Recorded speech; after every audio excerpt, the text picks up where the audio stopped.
Baik, baik. Baik, para siswa, kita mulai dengan teorinya dulu. GGL imbas ya. Nanti siapkan catatan ya yang diperlukan ya. Oh, ini saya tulis tanggalnya dulu deh. Hari Senin, tanggal berapa ini ya? 17, 17 November. Oke. Nah, para siswa ini adalah cikal bakal listrik ya. GGL imbas, teori tentang kelistrikan yang kita kenal pada hari ini. Oke, kita mulai dari GGL imbas. Apa itu? GGL imbas.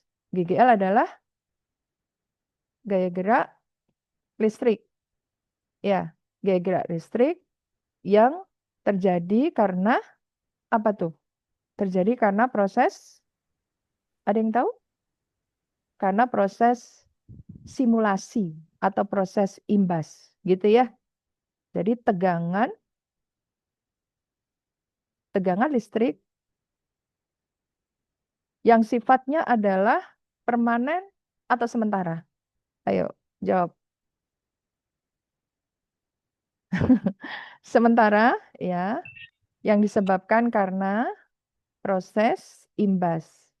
Disebab karena simulasi. Oke. Simulasi apa tuh pada GGL imbas?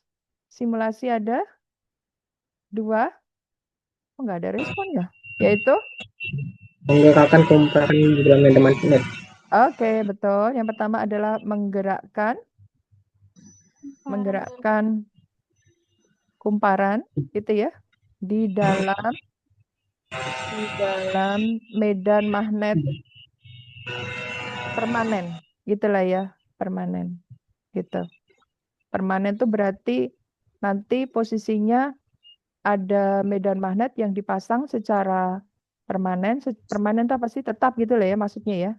Seperti ini misalkan, gitu lah ya. Kalau ini utara, ini selatan, maka arah B dari mana ke mana? Dari mata turun ke hati. Wus ngawur. Dari mana ke mana? Dari utara ke Ke selatan. selatan, Bu. Nah, iya betul. Nah, ini dia. Ini adalah arah B-nya. Ya. Kemudian kalau kita meletakkan kumparan di antara medan magnet tersebut, gitulah ya. Nah, seperti ini. Ini adalah kumparan. Maka ketika kumparan itu kita putar, akan terjadi yakni perubahan apa tuh? Perubahan desi per dt. Jadi perubahan apa? Flux magnetik. Ya, nanti teorinya akan kita perdalam lagi. Itu konsep pertama. Kemudian yang kedua adalah apa ya? Menggerakkan, sama-sama menggerakkan, tetapi cara menggerakkannya berbeda. Iya, menggerakkan. Oke, sekarang gantian ya. Menggerakkan magnet di dalam kumparan yang permanen. Betul. Jadi ini yang dibuat adalah kumparannya dibuat permanen. Oke, kurang lebih kalau kita buat secara simulasinya itu seperti ini ya gambarannya ya, gambaran sederhananya seperti ini. Nah, ini percobaan dari Faraday. Nah, Faraday itu tokoh kimia dan fisika itu para siswa. Di fisika kita bicara Faraday, di kimia juga bicara Faraday. Ini berarti tokoh luar biasa ya. Nah, ini kumparan permanen, lalu di sebelah kiri sini pada gambar itu ada magnet yang diletakkan kutub utaranya itu di mulut kumparan. Lalu kita dekatkan keluar masuk. Nah, seperti ini. Pada saat digerakkan, maka terjadilah penyimpangan galvanometer. Artinya apa? Terjadinya terjadinya arus listrik kalau ini bergerak, misalkan bergerak ke sana ya. Nah, gitu, terjadi pergerakan berarti terjadilah arus induksi. Ya, induksi berarti hanya bersifat sementara. Sementara itu maksudnya karena yang kita lakukan itu tidaklah permanen, tidaklah selamanya. Yang kita lakukan adalah karena gerakan, sehingga gerakan itu sifatnya adalah sementara. Begitu ya, kurang lebih konsepnya tentang GGL imbas. Ada yang mau ditanyakan nggak nih? Ini pasti saya tanyakan dong ya untuk besok. Dengan variasi saya dong ya. Silakan kalau ingin bertanya, monggo, tafadhol. Ada? Sudah paham belum konsepnya? Udah? Bu. Baik. Itu pasti saya tanyakan tuh ya, bagian ini nih. Baik para siswa. Nah, kemudian marhalah berikutnya. Aduh, ngomong marhalah bener nggak ya? Ini bukan guru agama nih. Marhalah berikutnya adalah ketika kita bicara tentang arus induksi, maka yang harus kita tracking terlebih dahulu bagaimana terjadinya arus induksi itu. Gitu kan ya? Jadi arus itu tidak terjadi ujuk-ujuk gitulah ya. Tetapi kita harus belajar dari awal dulu. Oh, berarti kita mulai dari yang namanya flux magnetik. Gitu ya. Flux magnetik. Simbolnya apa ya? Kok lupa-lupa ingat Ibu ya? Apa tuh? Si. Eh, Ini, nah ini apa nih ya, huruf Yunani, suatu negara yang hanya dimiliki oleh satu orang yang namanya Nani. Yunani. Bukan ya, nanti serius pula kan. Bercanda Ibu Tati nih. Ya, ini adalah huruf Yunani, biasanya kita pakai untuk apa namanya, ya bidang fisika, kimia, gitulah ya. Atau bidang-bidang penelitian yang lain. Nah, flux magnetik. Apa ya? Ada yang bisa mendefinisikan apa ini? Ayo, apa ya? Ini pasti saya tanyakan tuh bagian ini nih, yaitu banyaknya apa ya? Banyak garis medan Nah, garis medan apa ya? Medan apa ya? Medan dan makanya medan magnet ya. Saya pikir medan di Sumatera Utara bukan ya. Medan magnetik. Simbolnya apa sih? Medan B, magnetik tuh. itu sih. B besar. Besar. Oke, satuannya apa dia? Satuannya apa dia? B besar. Apa satuannya ya? Ya lupa, bukan Tati pokoknya. Tesla. Iya, Ah, iya. Aduh. Oke, kita lanjut nih. Banyaknya garis medan magnet. Apa ini? Masuk gini doang. yang tembus bidang tegak lurus. Yang menembus bidang tegak lurus dengan siapa? Tegak lurus dengan siapa nih? Tegak lurus Hmm, kumparan. Gitulah ya. Tegak lurus kumparan. Nah, gitu. Jadi kurang lebih gambarannya gimana nih? Kalau misalkan magnetnya sebelah sini, ini magnet saya gambar 3 dimensi gitulah ya. Nah, kurang lebih kayak tadi tuh ya. Berarti kalau ini utara ini selatan, berarti B-nya ke kanan ya. Nah, seperti itu. Ya, maka gambaran untuk kumparannya kan kayak gini. Nah, gitu kan para siswa? Nah, ini adalah satuan luas. A, luas kumparan, panjang kali lebar. Itu ya. Semakin besar luasnya, maka semakin banyak pula B yang bisa lolos atau bisa menembus kumparan tersebut. Gitu ya. Paham enggak para siswa? Halo. Jadi, Paham. ya oke. Sehingga B itu, apa namanya, C ya, C. C itu didefinisikan sebagai B kali A. Kan begitu. Jadi kalau A-nya kecil, maka C-nya juga akan menjadi kecil. Gitu kan ya. Kalau A-nya besar, kalau kumparannya itu gede gitulah ya, maka C-nya juga akan semakin besar. Jadi flux magnetik adalah banyaknya garis medan magnet yang menembus bidang tegak lurus kumparan. Oke, semoga paham ini. Jelas? Nah, Jelas Bu, jelas Bu. baik, baik, baik. Kalau kemudian, kalau apa namanya magnetnya itu kita taruh di atas kan, ini Ibu logikanya magnetnya di kanan kiri lah ya. Nah, kalau di atas itu bias yang ada di buku-buku itu ya, biasanya mereka nggak gambar magnetnya, jadi mereka gambar langsung. Sebentar saya hapus dulu nih ya. Mereka itu menggambar langsung bidangnya seperti ini para siswa. Nah, ini bidangnya tuh. Nah, gitu loh. Ini adalah bidang A. Lalu B-nya, kalau misalkan nih ya, B-nya seperti ini. Kira-kira utara di mana? Selatannya di mana? Di B. Tembus ya? Oh, Ya, utara di mana? Pakai logika kalian. Di Utara di atas, selatan di atas. bawah, Bu. Betul. Jadi ini medan yang tidak digambar gitulah ya. Ini adalah magnet utara, tapi tidak digambar gitulah ya. Ini selatan. Nah, bayangkan saja kalau A-nya ini semakin kecil, maka C-nya, fluxnya, medan magnet yang nembus kumparan juga akan semakin kecil. Tapi kalau A-nya semakin gede gitu lah ya, dua kalinya misalkan nih Ibu lebarin tuh ya, dua kalinya gitu lah ya, misal saja lah ya. Nah, ini maka yang menembus pun juga semakin banyak gitu loh para siswa. Paham maksud saya? Jelas ya? Halo. Baik. Oh, dengan demikian kesimpulan kita, kalau kita pakai logika, berarti C berbanding lurus dengan B, C berbanding lurus dengan A. Gitu ya. Jadi kalau kuat medan magnet yang kita pakai itu semakin gede gitu lah ya, maka fluxnya akan semakin besar. Yang kedua, kalau luas kumparan itu kita pakai semakin besar, maka C-nya juga akan semakin besar. Itulah maksudnya perbandingan secara logika. Ada yang mau ditanyakan nggak? Jelas ya? Halo? Oke, baik. Nah, para siswa, karena pemahaman berikutnya adalah, ini pasti saya tanyain kan ya, kita harus mengenal yang namanya bidang normal.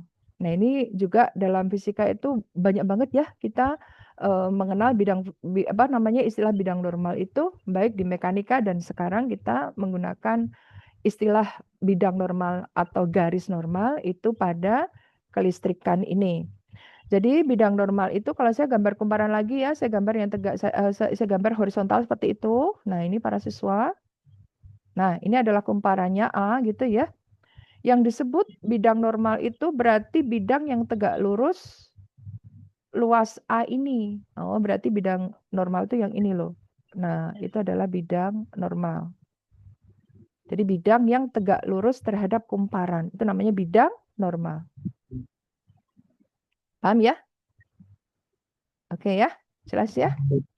Baik. Nah, kalau begitu, seandainya apa sih kok saya ngomong begini? Kalau seandainya B-nya itu membentuk sudut, jadi kan tidak selalu ya yang namanya pergerakan flux magnetik itu tegak lurus. Bisa saja miring, maksudnya seperti ini nih misalkan. Jadi arah magnetnya itu membentuk sudut. Nah, kayak gini nih para siswa. Nah, gitu loh ya. Berarti kan logikanya sih ya, logikanya magnetnya sebelah sono sama sebelah sini bukan? Nah, gitu loh maksudnya. Paham enggak? Berarti kan B-nya membentuk sudut terhadap A, itu kan ya? Ini B nih. Jelas nggak? Maaf, ini atau saya hapus lah ya? Atau saya singkirkan nih gambar yang ini. Sebentar, saya semoga bisa singkirkan gambar ini. Waduh, malah hilang. Tadi ya. Oke. Hilang kabeh. Gitu. Tenang, tenang, tenang. Nah, oke. Ini supaya nggak ganggu nih pemandangan nih. Nah, itu para siswa ya. Jadi kalau apa B itu menembus bidang tetapi dia membentuk sudut gitu loh ya. Nah, bidang normal itu yang ini. Berarti kalau ada bidang normal berarti ada garis normal gitu loh ya. Garis normalnya yang mana? Garis normalnya berarti yang ini. Nah, garis yang apa namanya? Garis yang terdapat pada bidang normal. Bidang normal adalah bidang yang tegak lurus terhadap kumparan. Jadi kalau ditanya garis normal adalah garis yang berada dalam bidang normal. Ini adalah garis normal. Nah, garis normal atau simbolnya N besar. Tuh. Ini B ya. Jadi magnetnya dipasang miring gitu ya, mereng gitu ya. Nah, lalu yang dihitung yang mana para siswa? Nah, karena kita menggunakan pendekatan yang tegak lurus terhadap alas, gitulah ya, maka kalau saya pakai sudut yang sebelah sini, gitulah ya. Ini kan kita analisis tuh, B-nya kita analisis tuh. Analisisnya di apa? Oh ya, ini sumbu Y-nya kan begitu, lalu ini sumbu X-nya kan begitu ya. Kalau theta sebelah sini, berarti theta sebelah situ. Betul nggak sih omonganku? Betul dong ya. Betul ya? Oke. Nah, ini adalah B cos theta. Nah, yang ini apa? Ya B sin theta. Karena sin perbandingan sin adalah jika dia menghadap sudut. Kalau menghadap sudut berarti kita kalikan cos. Atau mudahnya gini aja deh, tapi nanti saya konsepkan lah ya. Oh, jadi kalau dia membentuk sudut, maka yang tadi C sama dengan B kali A, boleh saya tulis dalam bentuk apa nih? Kali cos theta. Nah, gitu. Tapi para siswa harus pahami bahwa yang disebut dengan tetanya itu adalah B terhadap garis normal, bukan B terhadap kumparan. Semoga paham. Jelas enggak? Jadi tetanya yang ini. B terhadap normal. Ini ya, saya sorot ya. B, maaf lah ya. Harus pakai penggaris kayaknya ya. Nah, ini nih B, piye to ya? B terhadap bidang normal. Bukan B terhadap kumparan. It's not. Paham para siswa? Jelas maksud Ibu? Paham, Bu. Ya, oke, baik. Nah, jadi saya tulis ya besaran-besarannya ya. Jadi C adalah flux magnetik gitu ya. Kemudian B adalah medan magnet gitu ya. Kemudian A adalah luas kumparan. Dan satu lagi sebelah sini ya, theta itu adalah sudut antara, berarti kan sudutnya itu antara B dan N. N adalah garis normal, bukan B dengan A. Semoga paham. Jelas? Halo? Jelas ya? Baik, jadi kalau tegak lurus berarti tetanya berapa para siswa? Berapa derajat? Nanti saya tanya itu. 0. 0. Why? Kok nggak 90? Biasanya kalau tegak lurus 90, Bu. Ayo, apa jawaban kalian? Pakai logika dong gambarnya. Ayo. Kan biasanya kalau di... piye. Karena acuannya ke garis normal, Bu. Bener. Alah, pinter anakku nih. Aduh, anakku sing ganteng nih, Pol. Paham ya, para siswa? Jadi para siswa mulai sekarang belajar itu melihat acuan, jangan diapalin rumusnya. Acuannya dari mana? Kalau acuannya dari N, ya tentu saja kalau tegak lurus N, tetanya 0 derajat. Cos 0 kan 1 gitu kan ya. Sehingga C pada saat dia tegak lurus terhadap kumparan, dia berharga maksimum dengan acuan theta itu terhadap N, bukan terhadap A. Semoga paham. Karena selama ini kan kita terhadap A gitu loh maksudnya. Paham ya? Ini pasti Ibu tanya ini. 2. Tuh, bisa tuh dapat 2 soal lagi. Ada yang mau disampaikan? Jelas belum? Halo? Mbok ya dijawab toh ya. Bu Tati nih udah tanya-tanya kayak gitu. Halo, paham tidak? Paham, Bu. Oke, baik. Nah, Oke. sekarang lanjut. Baik, saya lanjutkan ya. Para siswa, kita sudah mengenal yang namanya C atau flux magnetik. Nah, C saja itu bukanlah bukanlah besaran yang menyebabkan arus itu terjadi. Jadi, maksud saya begini ya. Kalau saya gambar tadi saya kirim lagi ya. Atau saya gambar lagi aja deh. Gini ya. Misalkan tuh begini ya para siswa. Nih magnetnya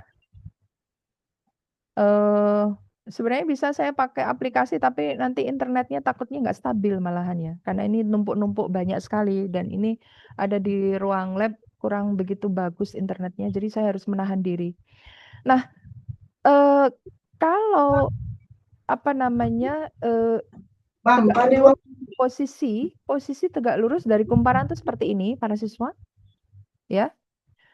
Tapi kalau tegak lurus seperti ini ya, maka banyak B yang lolos, betul nggak sih? Banyak B yang ke sana, yang bisa bisa lolos gitu lah ya. Tegak lurus tuh banyak gitu, B-nya banyak. Betul kan ya?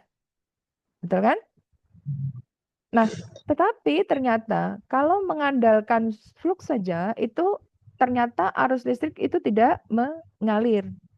Jadi apa dong ya? Oh, jadi yang menyebabkan arus listrik mengalir adalah faktor dc per dt atau perubahan flux terhadap perubah waktu. Saya tulis lah ya.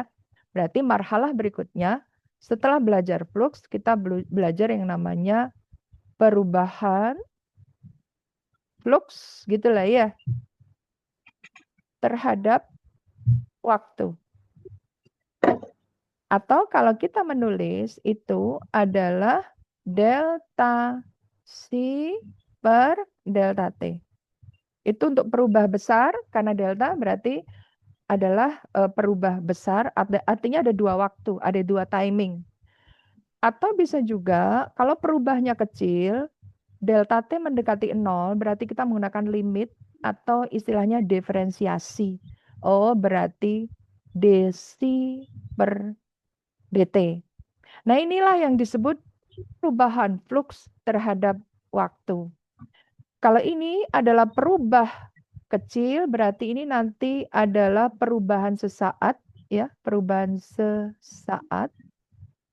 Perubahan sesaat berarti diferensiasi terhadap waktu. Kalau ini perubahan rata-rata, perubahan rata. Kalau rata-rata kalau disingkat dalam bahasa Indonesia KBBI kan ya, pakai rata. Rata-rata, rata. Nah, gitu para siswa. Semoga paham ya, perubahan sesaat itu berarti adalah waktu tertentu gitu para siswa, waktu tertentu. Oh, artinya hanya satu waktu saja. Sedangkan kalau perubahan rata berarti apa? Ada durasi dua waktu. Jadi T1 dan T2. T1 itu adalah awal, T2 adalah T2 ya. T2 adalah akhir. Sehingga nanti kalau dideltakan delta T adalah T2 min T1. Iya, pemahamannya seperti itu ya. Nanti Ibu bisa bikin soal yang model seperti ini nih. Kalau perubahan sesaat itu artinya apa, Nak? Berarti delta T, kalau pakai delta ya. Ini matematika sedikit ya. Piye ki kok jadi kok ini? Oh, jadi kayak gini. Ya tahu, saya nih usil aja. Ntar ya, ntar. Nah, aduh. Nah, gini loh para siswa. Jadi kalau pakai delta T itu mendekati 0. Tapi bukan 0 ya. Bukan 0. Jadi kalau delta T kan berarti limit tuh. Nah, jadi dalam matematika kan kita mengenal seperti ini nih para siswa. Limit delta T mendekati 0. Nah, itu adalah bentuk diferensiasi. Misalkan nih Y ya.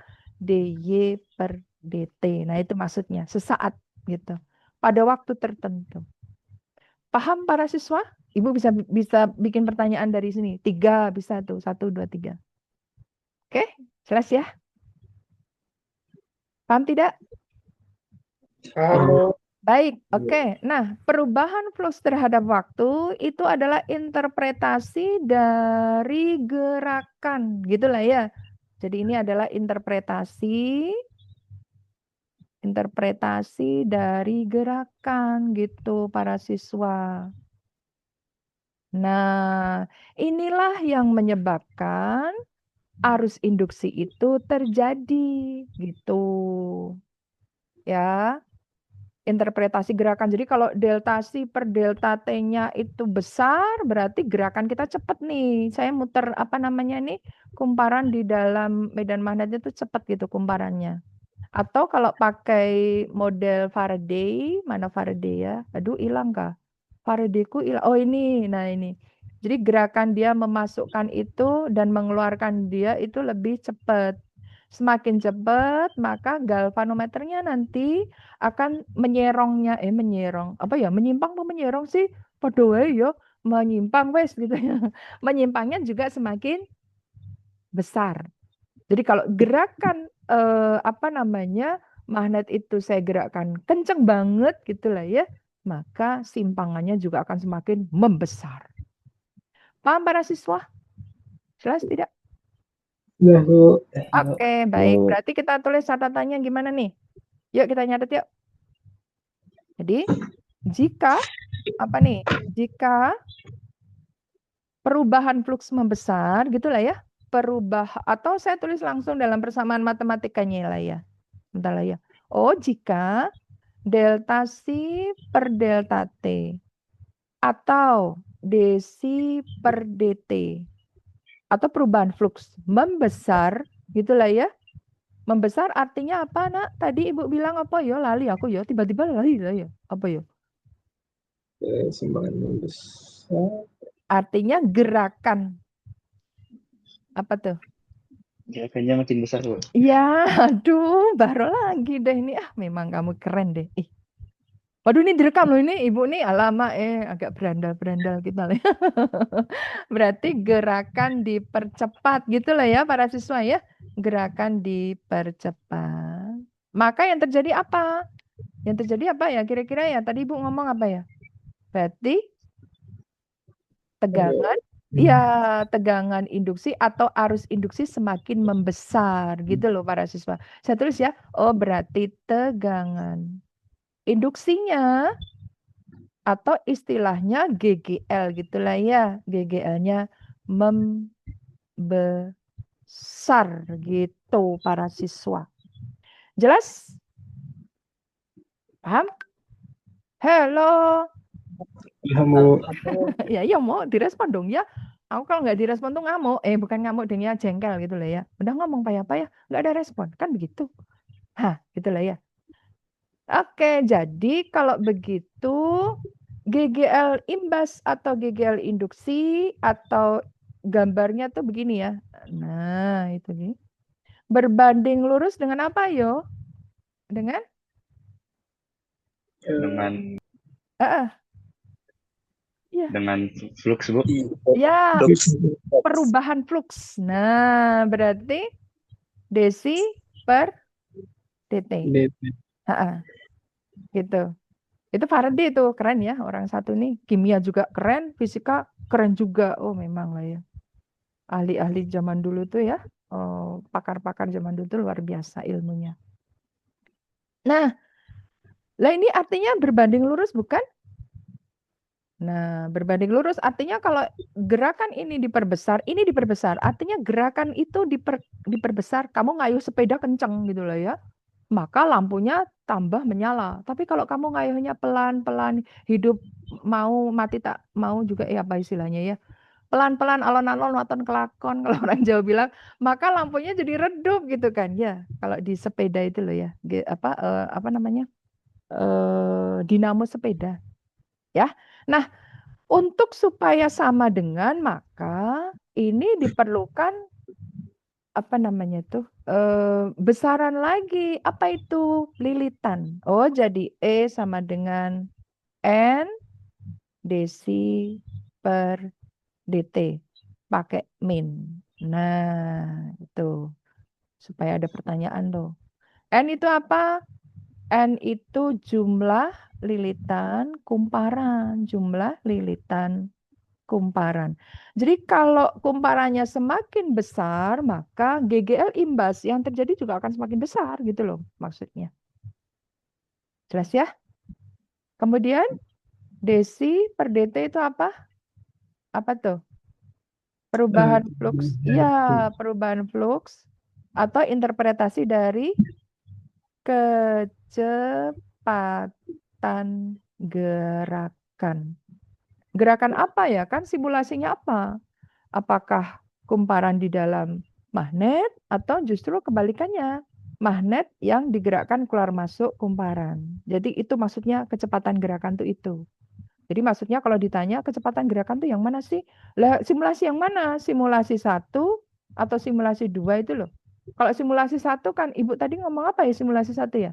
Menggerakkan kumparan di dalam magnet. Nah, berarti kumparannya yang dimaksud kecepatan berputar kumparannya.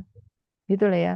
Kalau simulasi 2 itu kan kumparan permanen, magnetnya yang digerakkan. Oh, berarti simulasi 2 kecepatan apa ya? Kecepatan magnetnya, kan begitu. Logika saja seperti itu. Maka dalam belajar, terutama belajar fisika ini, ya jangan ngapalin rumus, tapi pelajari gambarnya, dipahami apa namanya ya, konsepnya, sehingga kita bisa menjawab ketika ditanya hal-hal yang mendetail seperti ini. Semoga paham? Jelas tidak? Paham, Bu. Baik, oke, saya lanjut ya. Ada yang mau ditanyakan nggak? Jam berapa kita selesai? Bu, Ya. mau nanya itu kenapa harus negatif? Nah, betul. Itu yang saya tunggu tuh. Ada Mbak Disa bukan? Disa. Mbak Disa, bantu Ibu menjawab. Kurang lebih Ibu lupa-lupa, ingat deh. Anggap saja Ibu lupa gitu deh, Mbak Disa. Apa ya, kok bisa min ya? Apa yo? Bahwa? Ayo, Mbak Disa. Atau selain, ya, silakan Mbak Disa. Karena dia ngikut Lens. Mm-mm. Tapi kalau misalnya ada yang kurang, studi saya itu karena minus dari gagal induksi itu kan ikut dari hukum Lens. Jadi dia itu arus sama medan magnetik dia itu melawan perubahan flux magnetik. Jadi berarti ada 2 B. Ya, ada 2 B. Medan magnet. Medan magnet awal asal ya, dan medan magnet induksi yang melawan asalnya. Nah, gitu para siswa. Jadi, mengapa min? Karena ini sebenarnya rumusnya belum selesai. Ini induksi, kemudian ini si induksi para siswa. Loh, berarti si induksi itu apa, Bu? Nah, si itu apa ya tadi ya? Lupa aku. Si itu apa ya? Lali aku. Tenan ya? Apa ya? Perkalian apa ya tadi ya? Aku nggak mau. Oh ya, sengaja Ibu nih. B kali A. Nah, jadi kalau si induksi, maka ini B induksi. Nah, B induksi itu arahnya melawan B asal. Arahnya melawan B asalnya. Gitu. Pahami dulu nih konsepnya. Ya. Jadi yang dituliskan oleh si Faraday pada rumus yang dia ciptakan itu adalah E induksi, bukan E saja. Kalau E induksi berarti ini pengalinya adalah si induksi. Si induksi adalah B induksi kali A. Oh, berarti ada B asal dan B induksi. Harganya sama, cuma arahnya saja yang berbeda. Apa maksudku? Maksudku begini. Saya pakai teorinya Faraday saja ya. Faraday menjelaskan tuh seperti ini. Ini kumparan. Gitu ya. Nah, kemudian ini adalah galvanometer. Lalu dia letakkan magnet dengan utara itu dekat di mulut kumparan. Para siswa utara itu medan magnet berasal dari utara menuju ke selatan ya. Bukankah seperti itu ya? Di SMP dulu diajarin kayak gitu, di SD bahkan ya. Utara, selatan, maka medan magnetnya kurang lebih kalau digambar itu betul-betul seperti ini nih. Ini utara keluar gitu kan ya. Selatannya masuk, betul kan? Seperti itu ya. Halo? Nah, ini B. Nah, ini juga sama. Jadi kalau begitu utara ini seperti ini B. Ya, ini B. Kalau kita gerakkan, maka terjadi perlawanan dari kumparan terhadap magnet tersebut. Itulah yang disebut B induksi. Jadi B induksinya kemana? B induksinya melawan dia. Ntar, ini aku gambari kok susah toh yo. Nah, ini loh. Nah, berarti B induksinya ke sana. Itu B induksi. Lalu kalau misalkan naik motor gitulah ya, naik motor ke utara, maka angin yang menerpa kalian tuh ke selatan, bukan? Iya. Nah, itu dialah. Gesekan angin itu kira-kira kurang lebih seperti ini. Apa ya istilahnya ya, konsepnya. Jadi ketika kita menggerakkan medan magnet, maka yang kita tangkap adalah B induksi. B induksilah yang terbaca pada galvanometer. Nanti galvanometernya akan menyerong ke sana. Jadi ke sini dia menyerong ke sana malahan. begitu, balik-balikan. Semoga paham.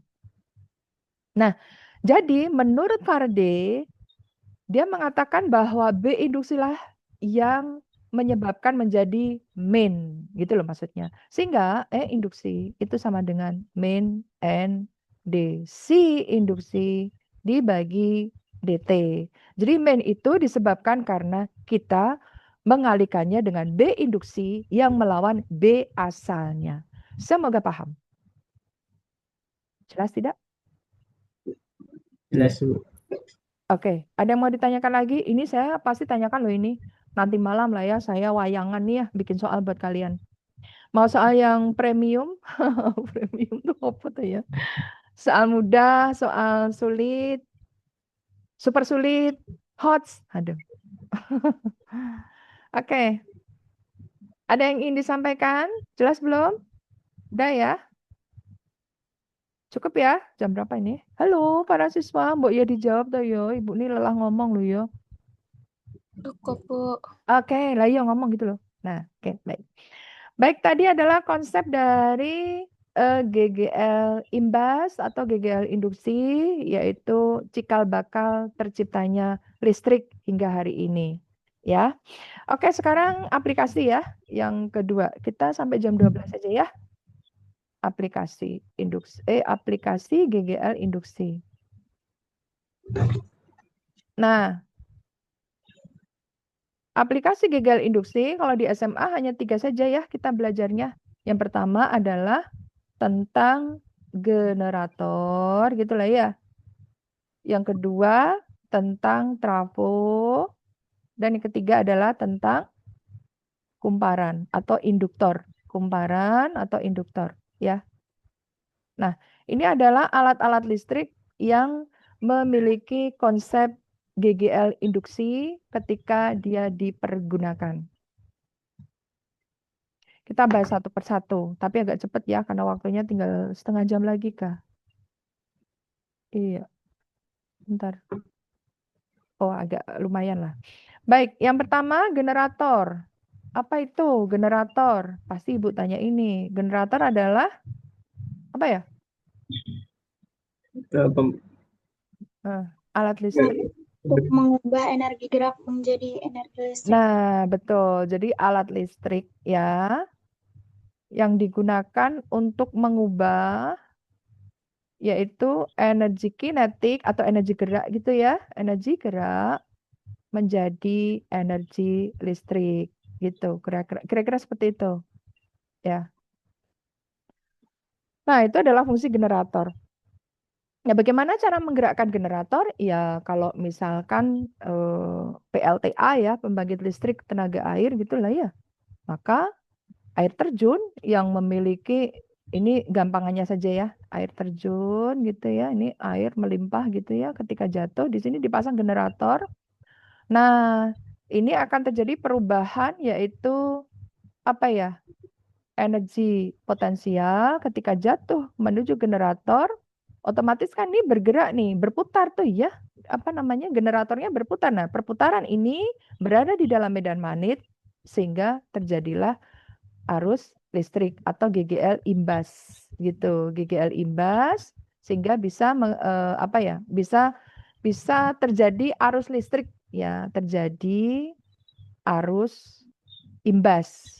Nah, tetapi karena ini permanen ya, kalau PLTA ya, PLTA itu kan airnya ngalir terus ya, air terjunnya ngalir terus kan ya, sehingga generator itu akan terus-menerus berputar, sehingga arusnya juga akan terus-menerus dihasilkan. Jadi seolah-olah permanen, gitu loh maksudnya. Paham ya? Paham, Bu. Baik, oke. Nah, untuk generator ya, para siswa, kita tetap menggunakan pendekatan dari hukum Faraday tadi. Faraday mengatakan apa tadi? E sama dengan main N apa ya? DC per DT. Begitu kan ya? C itu adalah B kali A cos atau sin? Cos ya. Cos theta kan begitu. Nah, theta itu perubah waktu gitu loh ya. Jadi theta itu perubah waktu. sehingga dia didefinisikan sebagai omega kali T. Jadi fungsi terhadap waktu gitu maksudnya. Oh, jadi kalau di-combine gitu lah ya, digabung gitu, maka C sama dengan B E cos omega T. Nah, gitu dia. Lalu kita substitusikan ke sono kan ya. Berarti E sama dengan min N D, saya tulis semuanya lengkap tuh. BE cos omega T per DT. Betul kan? Betul ya? Oke. Nah, ini adalah kita membacanya sebagai diferensiasi turunan, kan begitu? Diferensiasi turunan. Nah, tentu saja kita ketika membaca persamaan ini, siapa yang konstan? Ya, tentu saja B konstan dong ya. Jadi medan magnetnya tidak mungkin diubah-ubah. Kemudian luas kumparan juga permanen, berarti dia bisa dikeluarkan dari sangkar diferensiasinya. Oh, kalau begitu E sama dengan apa ya? Min N B A, gitu lah ya. Gitu kan? Kalau mendiferensiasikan suatu persamaan, maka yang konstan itu kita keluarkan. Contohnya kalau matematika kan begini ya. Y sama dengan 2x kuadrat plus 4x plus 5 gitu kan. Diferensiasikan kan, biasanya kita menuliskan Y aksen. Nah, Y aksen itu definisinya adalah D Y per DT, kan begitu. Berarti apa? D 2x kuadrat plus 4x plus 5 per DT. Begitu kan? Berarti kita diferensiasi satu-satu kan. Ini konstanta keluar, berarti 2 dx kuadrat per dt gitu loh ya. Ditambah apa ya? 4 dx per dt. Tapi kan nggak seperti itu kan ya. D5 per dt gitu. Nah, ini maksudku bahwa konstanta itu bisa kita keluarkan dari sangkar diferensiasinya. Oh, gini jadinya berapa? 2 kali 2x. Ya kan ya? Halo? Ya, terus ini ditambah 4. Ini ditambah 0. Oh, berarti 4x. Nah, itu maksudnya. Ditambah 4. Ah, kurang lebih seperti itu. Paham ya? Jelas ya para siswa ya? Halo? Jelas, Bu. Cukup ya? Baik. Nah, jadi mengapa B dan E bisa kita keluarin? Itu bisa saya buat pertanyaan loh, itu soal konsep loh ya. Lihat saja, Betati ini gini-gini tuh seneng saya bikin apa ya pertanyaan konsep-konsep tuh. Nah, apalagi saya punya asisten tuh yang cerdasnya luar biasa. Siapa dia? Iya, nanti saya suruh dia untuk cari option yang kira-kira menggigit gitu ya. Nah, jadi B dan A itu adalah suatu apa namanya konstan. Jadi magnetnya tidak mungkin berubah. Kemudian kumparannya kan juga tidak mungkin tiba-tiba membesar, mengecil, enggak. Yang berubah apa? Gerakannya. Gitu kan ya. Jadi ini tetap konstan ini ya. Jadi benda-benda ini dalam kondisi konstan yang mana ya? Nah, ini tetap konstan, tetapi yang berubah itu gerakannya. Ini tetap ya, B-nya tetap, kemudian kumparannya juga tidak akan berubah. Sehingga bisa kita keluarkan dari sangkar diferensiasi. Paham ya semoga ya? Kemudian D cos omega T per DT. Kan begitu nih. Ya kan? Nah, turunan cos itu apa sih? Turunan cos itu bensin, kan begitu. Di matematika udah diajarin dong ya. Nah, ini kalau fisika itu erat kaitannya dengan matematika. Turunan cos adalah bensin. Lalu di dalam adalah omega lagi, perubah lagi. Berarti dia kita turunkan berantai, turunkan lagi gitu loh. Turunan omega T. Berarti apa? Oh, ya berarti omega T. Jadi asal ceritanya itu begini ya. Kalau matematisnya itu begini. Matematisnya ya, saya tulis matematisnya nih. Cos omega T. Ini kan nggak pas nih, nggak cocok. Berarti saya D omega T supaya sama nih. Maka saya harus kalikan omega. Gitu. Semoga paham ya. Jadi kalau mendiferensiasikan sesuatu, maka variabelnya harus sama. Nggak boleh nggak sama.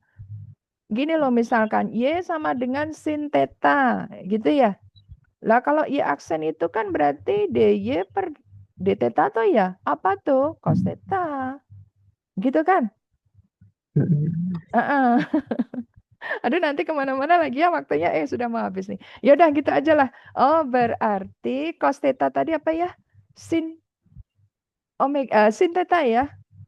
Oke, berarti minus. Oh berarti E-nya adalah min NBA. Omega nebau kali min sin omega T. Min kali min positif ya. Oh, berarti kata Faraday, GGL imbas pada generator didefinisikan sebagai NBA omega sin omega T. Itu adalah hukum persamaan matematis untuk GGL imbas pada generator. Ini dia. Sehingga kalau kita simpulkan generator itu GGL imbasnya berbanding apa nih? Oh, berbanding lurus dengan kumparan, lilitan, berbanding lurus dengan medan magnet gitu ya. Berbanding lurus dengan luas kumparan, berbanding lurus dengan kecepatan sudut. Nah, kecepatan sudut kalau dibelah omega itu 2pi F gitu kan ya. Atau 2pi per T. Oh, berarti GGL itu berbanding lurus dengan frekuensi dan GGL itu berbanding terbalik dengan periode. Itu hanya bahasa-bahasa konsep yang biasanya itu juga ditanyakan. Semoga paham. Jelas? Jelas, Bu. Baik, cukup ya. Kemudian yang kedua apa ya? Kedua adalah trafo. Ini sebenarnya sudah saya terangkan ya di kelas ya. Cuma kalian kok ya diem aja. Bu, udah diterangin kok diterangin lagi, Bu. Bosan aku. Nah, bik tuh, Boan. Udah diem aja ya kan. Malah menikmati piye. Yang kedua adalah sebenarnya kalau kalian tuh, Bu, latihan soal dong, Bu, yang hot gitu mestinya.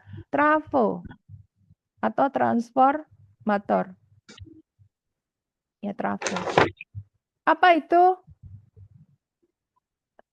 Alat elektronika yang digunakan untuk mengubah tegangan dari nilai tertentu ke nilai yang diinginkan. Kan begitu ya? Nah, berarti trafo ada dua jenis ya, yaitu step up gitu ya, step up dan step down. Ya. Step up itu berarti menaikkan tegangan. Ini PLN yang punya nih kalau kayak ini, menaikkan tegangan. Ya, dan yang ini menurunkan tegangan gitu ya. Oke, aduh tulisannya kok jadi cekeremes gitu. Saya tak rapihkan dulu. Tegangan. Tapi ini dalam area AC, begitu para siswa. Jadi trafo itu bekerja pada listrik bolak-balik, bukan listrik DC. Ingat itu.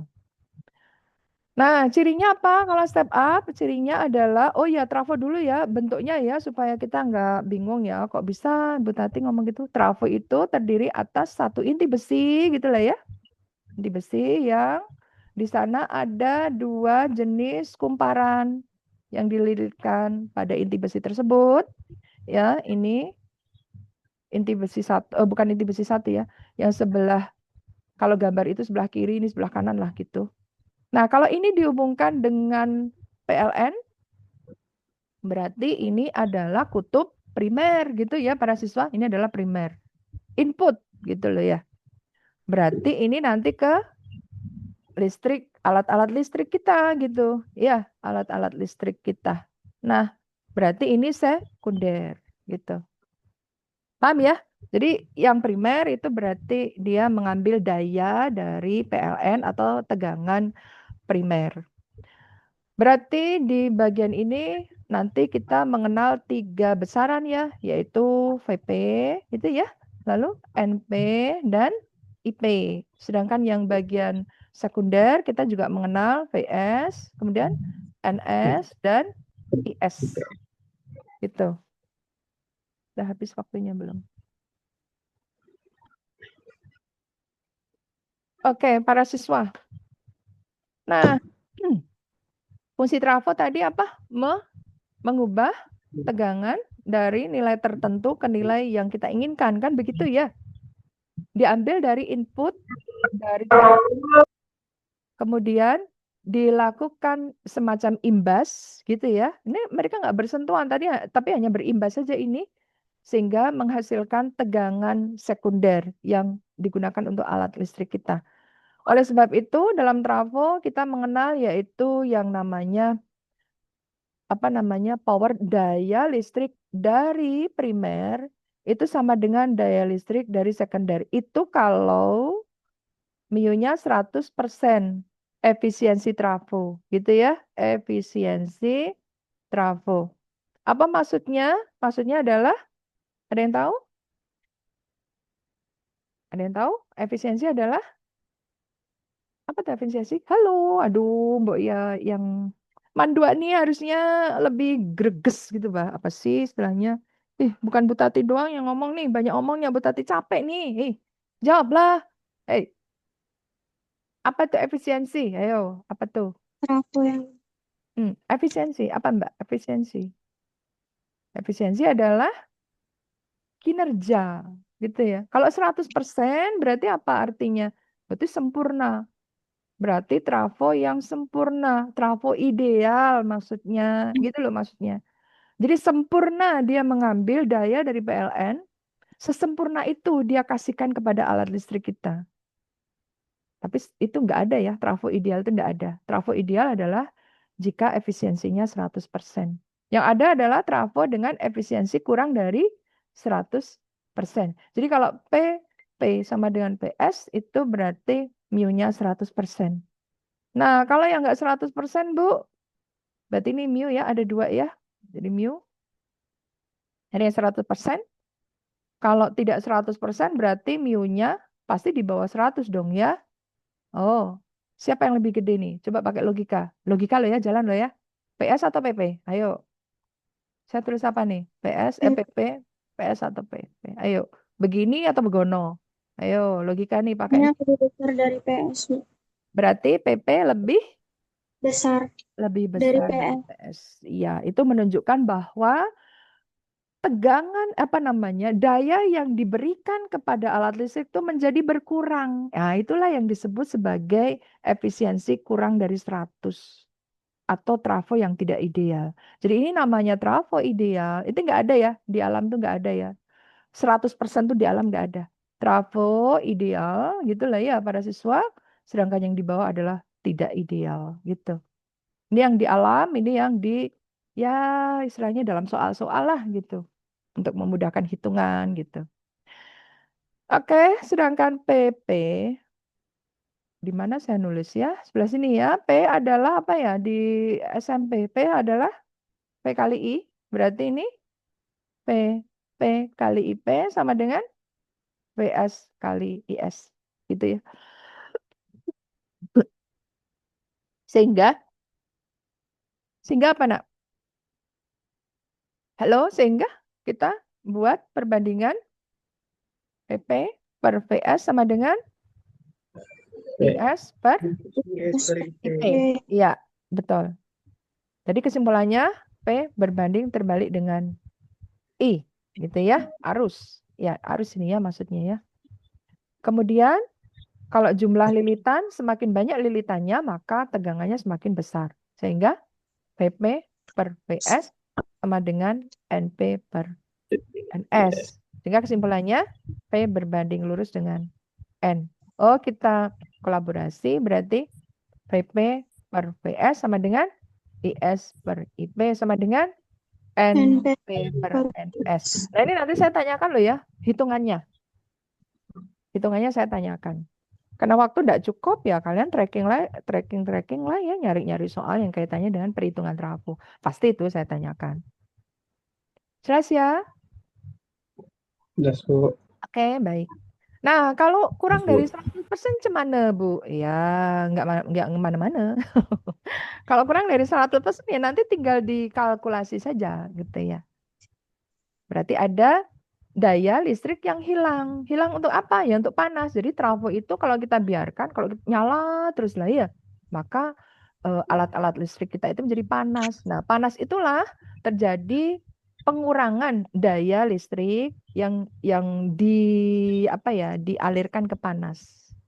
Makanya kalau kita menyalakan apapun ya jangan, misalkan nyalakan laptop itu 24 jam ya jebol nanti laptop kita, suruh dia istirahat sebentar gitulah ya. Jangan terus-terusan gitu. Oke, cukup ya trafo ya. Ada yang mau ditanyakan nggak nih? Kalau nggak ada saya terakhir nih, induktor. Ada? Cukup? Nggak ada, Bu. Jelas ya? Nah, untuk hitung-hitungannya, saya coba deh ya, sampling saja. Suatu trafo dengan tegangan primer gitu ya, tegangan primer sebesar 220 volt. Oh iya, tadi lupa saya ya. Apa ciri khas trafo step up dan step down? Lupa saya. Step up itu jika lilitannya. Jadi kalau step up itu kalau lilitan primernya lebih kecil daripada lilitan sekunder, maka dia menaikkan tegangan. Artinya tegangan pada sekunder jadi lebih gede gitu lah ya. Karena lilitannya menjadi lebih gede. Kalau step down berarti NP ya lebih besar daripada NS. Itu pasti saya tanyain tuh. Ya. Oke, saya lanjutkan ya. Paham ini ya? Jadi mengidentifikasi dia step up atau step down itu tinggal para siswa perhatikan barangnya lilitannya gede mana gitu. Kalau gede yang sekunder, oh berarti dia step up, menaikkan tegangan. Kalau yang gede itu primer berarti step down. Oh berarti dia menurunkan tegangan. Ingat dalam AC is not DC. AC. Paham ya? Di kelas juga Ibu sudah ajarin loh ini. Ada yang mau disampaikan? Sudah azan bukan? Allahu Akbar. Kalau enggak saya lanjut. Saya lanjut ya. Halo. Ya, Bu. Baik ya. Iya. Baik, saya teruskan yang bagian ini ya. Satu contoh saja ya. Suatu trafo dengan tegangan primer sebesar 220 volt dan memiliki gitulah ya, memiliki 100 lilitan gitu.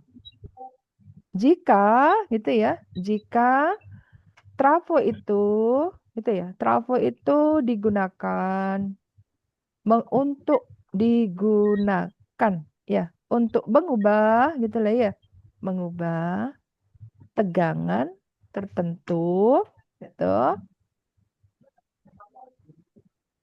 dengan apa ya, sekunder ya. Sekunder itu sebesar 200 lilitan, maka hitung tegangan sekundernya. Oke, langsung yuk. Karena tidak ada informasi mu, berarti kesimpulan kita apa? Mu-nya dianggap 100%. Baik. Oke, langsung ya. Jadi gimana nih? Bahwa P berbanding lurus dengan N, sehingga kesimpulan kita PP per PS sama dengan NP per NS. Ya, karena 100% ya. Kalau nggak 100% nanti ngitungnya begini. Mu sama dengan berapa persen gitulah ya. Sama dengan apa tuh? PS per PP. Gitu ya. Kalau nggak 100% ya. Kalau 100% ya PP sama dengan PS. Kalau nggak 100% berarti PS per PP. Gitu ya, semoga paham. Nah, jadi berapa ya? 220 per PS yang dicari sama dengan NP-nya berapa? 100 per 200. Berarti kita coret lah ya. Oh, berarti tegangan sekundernya adalah 440 volt. Berarti trafo jenis apa ini? Step up. Ya, karena sekundernya lebih besar daripada primernya. Cukup ya? Nah, nanti di tracking-tracking sendiri pasti Bu tanya ini, yang bagian ini, mungkin dengan variasi yang tidak hanya ini, yang mosok ngitungnya ini doang, kan ya enggak lah ya. Oke, lanjutin ketiga adalah induktor, gitu ya. Kumparan atau induktor. Nah, induktor atau kumparan itu juga menggunakan prinsip imbas, gitu ya. Jadi, pada induktor itu kita mengenal ini kumparan, jadi kita mengenal panjang kumparannya gitu ya, dan jumlah lilitannya. Jadi N itu adalah jumlah lilitan, gitulah ya para siswa. Sedangkan L adalah panjang kumparannya. Oke, nah ini pada kumparan tetap kita menggunakan Faraday, hukum Faraday, yaitu bahwa E sama dengan min N dc per dt, gitu ya. Dan ada satu lagi. Pada kumparan itu ada definisi yang kedua yaitu min L DI per DT. Ya. Jadi ini definisi dari Faraday. Ini definisi kedua karena kumparan itu sifatnya adalah juga menghambat arus tetapi dengan menggunakan L atau induktansi diri. Kemampuan untuk menghambat arus. Induktansi diri. Ini pasti saya tanyain tuh, induktansi diri. Satuannya Henry. H itu Henry ya, bukan Hartati ya, bukan ibu loh ya. Henry. H besar gitu ya. Kemudian DI per DT berarti perubahan arus. Ya, nanti dikolaborasi itu. Ya, E1 sama dengan E2. Kalau ingin tahu ya, para siswa tracking lah ya, soal-soal di online gitulah ya, kurang lebih. Ya, tinggal nanti ini sama dan itu gitu kan ya. Diketahui N, diketahui C, berapa KL-nya, kurang lebih. Berarti nanti kita kolaborasikan ya. Berarti min N gitu kan ya. DC per DT sama dengan apa? Min L, DI per DT. Kan begitu. Oh, berarti kesimpulan kita apa? N, DC per DT sama dengan L, DI per DT. Ini berbagai soal bisa bisa macam-macam ya, bisa kita buat ya. Bisa ini satu gitu kan. Ini bisa dicoret sehingga menjadi apa? N apa ya? DC per DI sama dengan L. Itu bolak-balik gitu ya. Oh, berarti DC per DI sama dengan L per N. Macam-macam lah. Ya. Oke, habis waktunya. Semoga paham dan seperti janji Ibu ya, kalau saya buat 20 berarti 3 saja berhitung, kalau saya buat 25 berarti 5 berhitung. Cukup. Ada yang mau disampaikan? Saya stop sharingnya. Enggak. Cukup ya? Siap ya buat besok ya? Siap ya buat besok ya? Baik, saya stop sharingnya. Nah, oke, bertemu lagi para siswa. Oke, dinyalakan dulu kameranya.